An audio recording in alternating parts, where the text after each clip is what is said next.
గురుగారు, పండరీపురంలో నెలకొన్నటువంటి పాండురంగ స్వామిని విఠలుడిగా పేర్కొంటారు. మరి శ్రీకృష్ణ పరమాత్మకి విఠలుడు అనే పేరు ఎలా వచ్చింది?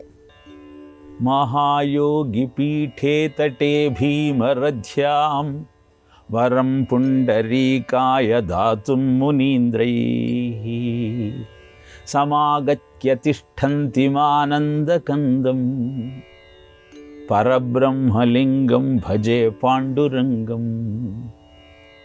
అద్భుతమైన ఈ శ్లోకము భీమ నది ఒడ్డున వెలసినటువంటి ఆ పాండురంగని మాహాత్యాన్ని తెలియజేసేటువంటి వృత్తాంతం.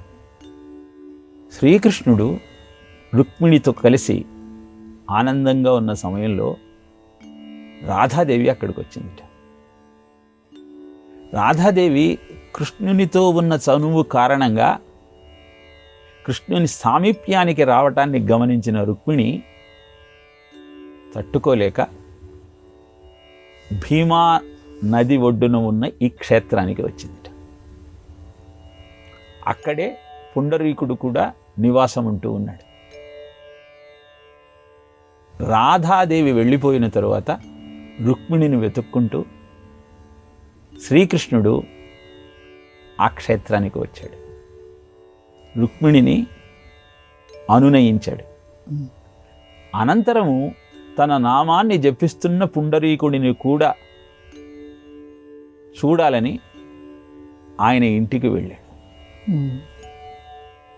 అక్కడ పుండరీకుడు అప్పటిదాకా అనేకమైనటువంటి వ్యసనాలలో ఉండి కుక్కుటముని ఉపదేశం కారణంగా మంచిగా మారి తల్లిదండ్రుల సేవ చేస్తూ, తల్లిదండ్రుల సేవ కంటే మించిన సేవ మరొకటి లేదని గమనించి కృష్ణుడు పిలుస్తున్నా పలకకుండా తల్లిదండ్రుల సేవ చేస్తున్నట్ట.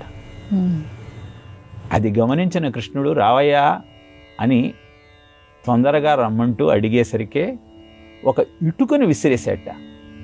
వచ్చేదాకా అక్కడ నిలబడు అని భక్తుడి ఆజ్ఞ అయింది కనుక శ్రీకృష్ణుడు రుక్మిణీదేవితో సహా ఆ ఇటుక మీద నిలబడ్డట.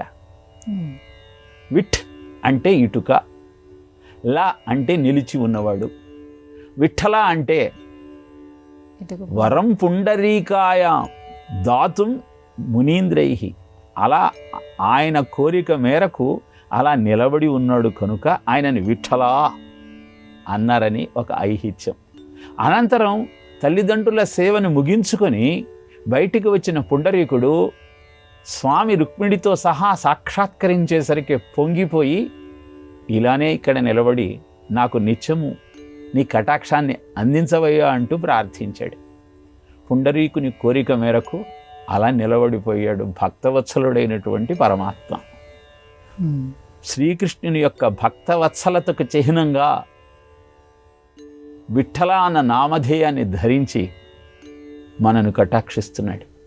ఆధునిక విజ్ఞానం ఒక మాట చెప్తుంది, మీకు హార్ట్ అటాక్ రాకుండా ఉండాలి అంటే నిత్యము విఠల విఠల విఠల విఠల విఠల విఠల విఠల అనుకుంటూ ఉండండి. ఆ విఠల శబ్దాన్ని ఉచ్చరించటం వల్ల వచ్చేటువంటి తరంగాలు మీ హృదయంలోని రక్త ప్రసరణను సక్రమంగా మరల్చి మీకు హృద్రోగం రాకుండా కాపాడుతుంది అని.